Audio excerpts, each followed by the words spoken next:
Gospođo, šta će mi nalog za uhićenje? Šta radite? Šta radite? Snimam, jer to nije pravo više. Znači član 17. Otkad je prestalo biti pravo snimati. To nije istina. Vi ste ušli u moju kuću? Nismo pušteni. Ne, pušteni ste u onu sobu tamo. Ja, gospođo, sad ćemo tako, znači, u ovu sobu, u ovu nismo Kako je bilo, aj ti nas smirite, pričajte. Jeste li čuli da se soba iznajmljuje kao cipa? Da ga nije važno ko je ko prvi, ajde, ti nas nebitno. Ne možete vi... On je pogriješio i ne može se govoriti. Pa budi pametnija. Pa imate predali njegov, gospodine. Ja nemam nikakav Imate, ja a svoj ostalo... posao s nula ega radim. Vi Bez ikakvog ega. Da. Oprostite, molim vas. Ajde, molim vas, da se čuje, budite pametni. Idite tamo u sobu. Ko vas je zvao? Ja vas nisam zvala. Gospođo, to uopće nije bitno. Ko je zvao i što je zvao. Znači, uopće nije bitno. Trebat ćemo gospođu... Gospodin mene hoće uhititi da je... Ne, ja sam vas uhitio. Samo, on mene hoće uhititi zato što ja njega ne pušam u svoj boravak. Ušao u moj boravak nepozvan. Gospođo, ajde, dajte ruku da riješimo to i gotovo, ne da se tu sad natežemo s vama. Ajde. Šta treba? Ruku dajte. Jeste vi uzeli bez čega? Oni idu, oni će... Oni ne znam, oni iđe...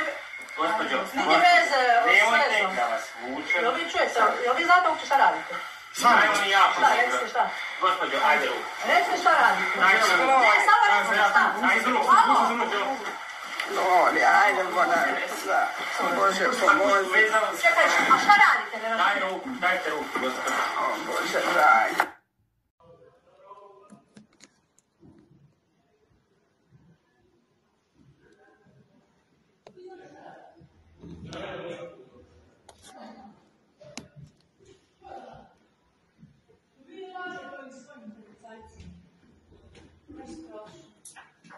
Gospođo, sve smo mogli lijepo riješiti da niste počeli se delati. Ja se nisam počela delati.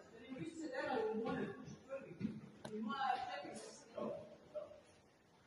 Ja sam se delao, vi ste bili.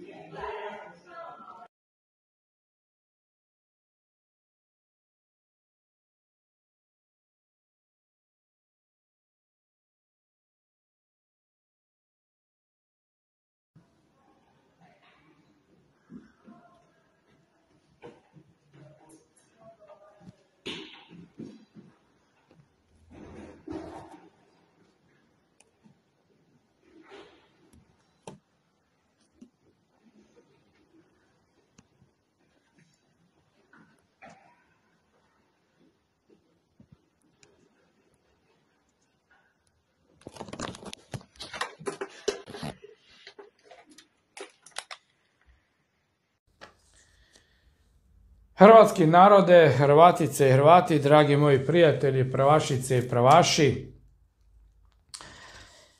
Evo, javila mi se Glorija Čolaku, inače rođena Bošnjak iz Gruda, rođena u Grudama, a živi u Malešnici, u Zagrebu. Zvala me je jer prati na YouTube-u svu moju borbu i ovo što mi policija radi u Srbu nezakonito. A to me je više potaknulo da napravim i ovaj prilog. A sljedeći video će biti gdje ću snimiti, znači, Gloriju Čolaku, da ona kaže što je se dogodilo, kako su je nezakonito uhitili u njezinom vlastitom stanu policija. Znači, ja sam čuo tu stranu priče koju ću vam sada ispričati. Također ću vam objaviti, znači, i snimke, fotografije, uhićenja i onda će vam biti sve jasno. Ja sam jučer zvao drugu policijsku postaju u Zagrebu, načelnika Tomislava Primorca, Ilica 245. Tajnica mi se javila i rekla, saslušala me u vezi čega zovem. Rekla mi je da će mi se on javiti, da ga nema. ne vjerujem da ga nije bilo i rekla mi je da će me nazvati. Znači ja sam čekao jučer, nisu me zvali, nije me zvao Tomislav Primorac. Danas sam čekao cijeli dan, ništa nema poziva.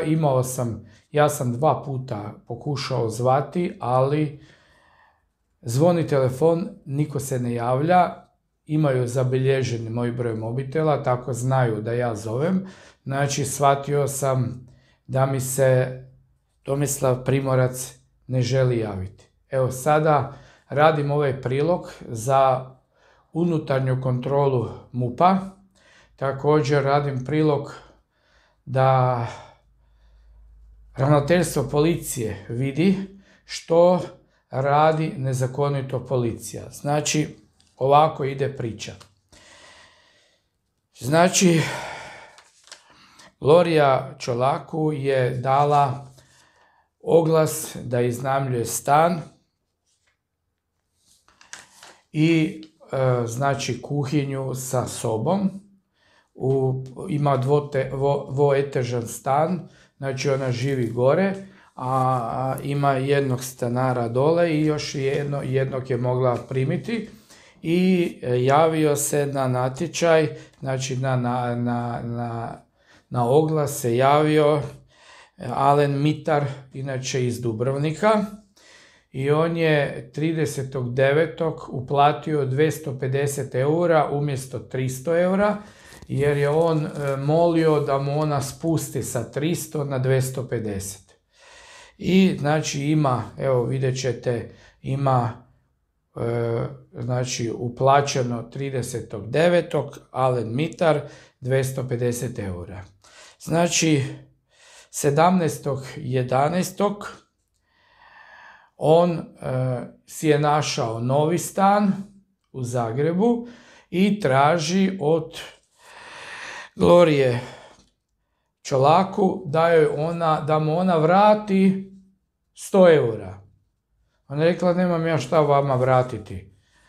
I inače kao treba, znate kako ide kad se uplaćuje stan, uvijek morate jedan mjesec imati prije, jedan mjesec uplatiti više nego da bude sigurni oni koji su najmodavci. I sada drugi dan, 18.11. ovaj mjesec, pošto je on tražio da ona njemu posudi 100 eura. Ona je rekla, nemam 100 eura, i on je otišao iz stana. 20 minuta nakon toga dolazi 2 policajca i policajka, zvone na vrata i traže, i otvori njezina kćerka, i otvori vrata i oni traže sustanara onoga drugoga, odu prizemlje dole i razgovaraju sa njim i nakon toga odu gore, upadnu, znači, Gloriji Čolaku u stan bez sudskog naloga, znači nezakonito uđu u stan i kažu da je uhićena temeljem članka 17, znači temeljem članka 17 protiv javnog reda i mira, optužnica. Znači, žena je u svom vlastitom stanu, policija dolazi nezakonito u njezin stan bez sudskog naloga na poziv, znači, Alena Mitara. Znači, Alen Mitar je u vezi sa policijom i oni kažu, znači, nemaju elemenata zašto bi, znači, dođe vam policija u vašu kuću, u vaš stan, nezakonito, bez sudskog naloga i kaže članak 17, kršenje javnog reda i mira, vrijeđanje službene osobe i oni vas uhite. Znači, a da vi niste ništa učinili. I oni nju na silu, znači, idu uhićivati. Pustit ću vam na kraju snimku, znači sliku kako oni nju bacaju na krevet i lisicama vežu. Također, Pustit ću vam snimke da to vidite šta on govori, znači razgovore što je snimilo jedno njezino dijete. Da vidite te nezakonite radnje što oni rade. I oni kad su je bacili na krevet, s nečim su je uboli u uho, da je njoj krv sva išla po uhu i uhićenu, znači vidi se kada iz zgrade stepenicama video kada ju odvode i odvode ju u drugu policijsku postaju. Nisu ju uopće ispitivali, odveli su je na Sveti Duh, znači pošto je išla krv iz uha. Tamo je doktor napisao, znači vidio je da je uho krvavo, i dao je da se kapi koje se mora ispirati uho. I nakon toga su je odveli u Oranice i zatvorili u pritvoru u Oranicama i drugo jutro su je odveli na prekršajni sud. Znači, ona je na prekršajnom sudu puštena na slobodu. Sutkinja je rekla da je policija nezakonito, bez sudskog naloga, upala u njezin stan. Ali, da je to sve bilo namješteno, dogovoreno od strane policije i tog Alena Mittera, vidi se druga snimka, vidjet ćete na kraju ovog videa zadnju snimku, gdje djeca su je rekla da je policajka nakon kad su nju odveli, ona je otišla od ovog sustanara drugoga k njemu dole u sobu. Oni su tamo razgovarali i vjerovatno je policajka rekla da on uzme kufere sa stvarima od Alena Mittera. I onda vidite kako izlazi, nakon što su oni nju odveli, izlazi na kraju ta policajka i izlazi i taj drugi sustanar koji nosi kufere sa stvarima Alena Mittera. Znači, ovo je nevjerovatna priča da policija ulazi nezakonito nekome u stan na poziv jedne osobe koje nije vlasnik tog stana, znači koji je platio podstanarstvo i onda htio nakon 20 dana da ju se vratio 250-100 eura, pošto nije to uspio, tražio je da mu posudi. Kad mu nije posudila, onda ju je prijavio, dolazi policija u njezin stan, kaže uhićeni ste, članak 17, krši javnog reda i mira kao vrijeđanje službene osobe i uhićuju i pritvaraju je. De toga ima? Koje demokratskoj državi toga ima? Da li mi živimo u policijskoj državi? Državi terora? Pa sama sutkinja je rekla da su nezakonito je uhitili i da su je upali stan bez sudskog naloga. Šta radi policija? Tražim od unutarnje kontrole MUP-a, od ravnatelja policije, od ministra policije, da se da izvještaj Tomislav Primorac i da se pokrene disciplinski postupak protiv 5 policajaca i policajke, 6 ih je bilo, koji su upali njezin stan. Nikakvi kršenje javnog reda je nije radila u svom stanu. Kako može kršiti javni red i mir u svom stanu? Upali su je u njezin stan nezakonito, uhitili, unatoč 5 djece, maloljetne, odveli, pritvorili. Kakva je ovo država? U kakvoj mi državi živimo?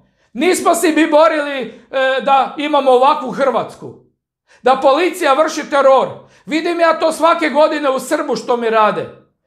Pa mi smo vas pustili u Srb. Pa nemate vi mene šta pravo pustiti u Srb. Ja se imam pravo kretati po Republici Hrvatskoj. Ili mi ne dozvoljavaju javno okupljanje u Srbu zbog Pupovca. A ja prijavio u skladu sa zakonom javno okupljanje. A onda Božinović kaže u Saboru da policija ne može nikome zabraniti javno okupljanje. A svake godine meni zabranjuje i uhićuje me policija nezakonito. I nikome ništa. Kada sam se žalio na Državno odvjetništvo Republike Hrvatske, odbili su mi moju prijavu. A imam sudska rješenja da sam oslobođen, da su me nezakonito uhitili. Pa u kakvoj mi to državi živimo? Ovaj video i video sve ću poslati u sva veleposlanstva, poslat ću u vladu, u Sabor, u sva ministarstva, svi da vide ovaj video. Ženu su uhitili nezakonito. Ušli su nezakonito u njezin stan. Uhitili je nezakonito. Ništa nije napravila. Takvi policajci više ne mogu raditi u službi. Ne mogu biti policija. Neka si rade na obošte ili neka rade vani. Kako ih se tjera naše mlade. Neka rade vani. Ali oni ne mogu biti u sustavu policije. Niti nositi hrvatsku odoru, policijsku. To je čin ravnog kriminala. Tako mafija radi, a ne hrvatska policija. Znači, ko je ta osoba Alen Mitar? Da je tako jak, tako snažan, da policija na njegov poziv dolazi, da se obračunava zašto mu nije posudila 100 eura. Pa gdje toga ima, ljudi moji? Evo ga, pogledajte ljudi, ovo sve što ću vam sada objaviti. Pogledajte si, na kraju ćete vidjeti i kada policajka izlazi zajedno s ustanorom, znači tu se vidi da je sve policija bila u dogovoru sa Alenom Mitarom i da je sve bila režija, upali su ženi u stan i ženu uhitili i završila u pritvoru. Netko mora odgovarati. I netko će odgovarati za to. A policija mi se neće javiti, vidite? Neće. Zvao sam unutarnju kontrolu. Rekli su mi, ne mogu dobiti kralja. A gospodin kralj mi je rekao, kad god treba može mi se javiti. Ja gospodina kralja više ne mogu dobiti. Zar se moram ponovno vezati? Zar ću morati iti sa ženom se zajedno vezati lancima ispred Ministarstva unutrašnjih poslova da se nešto pokrene? Ako treba, ići ćemo zajedno se vezati ponovno. Da mogu doći do kralja. Onda mi kažu dežurni službenik. Onda kažu da je zauzeti. Zovete za par minuta. Zovem 3 puta, više mi se neću javiti. Znači ni unutarnja kontrola. Pa u kakvoj mi to Hrvatskoj živimo? Teror vrše nad nama hrvatski narode. Teror. Pogledajte ovo sve što ćete sad vidjeti. Nevjerovatno što ćete vidjeti. Onda ćete vidjeti zašto sam se uzrujao. Uzrujao sam se jer za ovakvu Hrvatsku se nisam borio.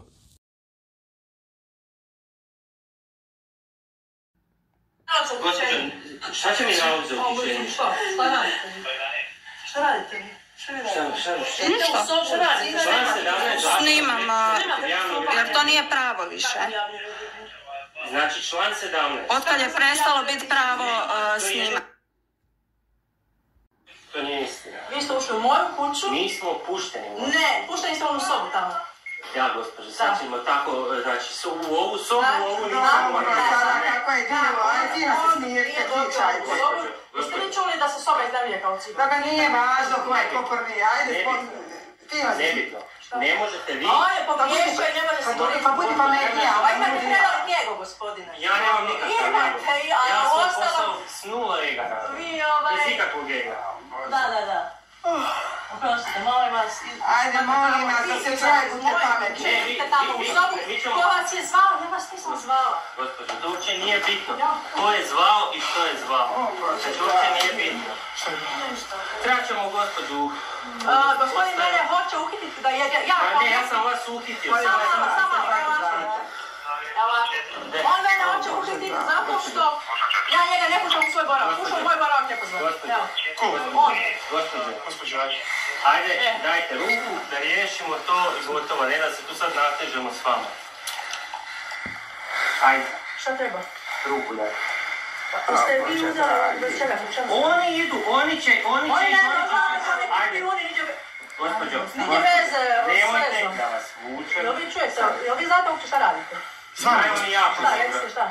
Gospođo, ajde ruku. Recite šta radite. Ajde ruku. Ne, samo recite šta. Ajde ruku. Loli, ajde, Bonaresa. Bože, pomozi. Vezano se. Čekaj, a šta radite? Ne Daj ruku, dajte ruku, gospođo. O, Bože, dragi.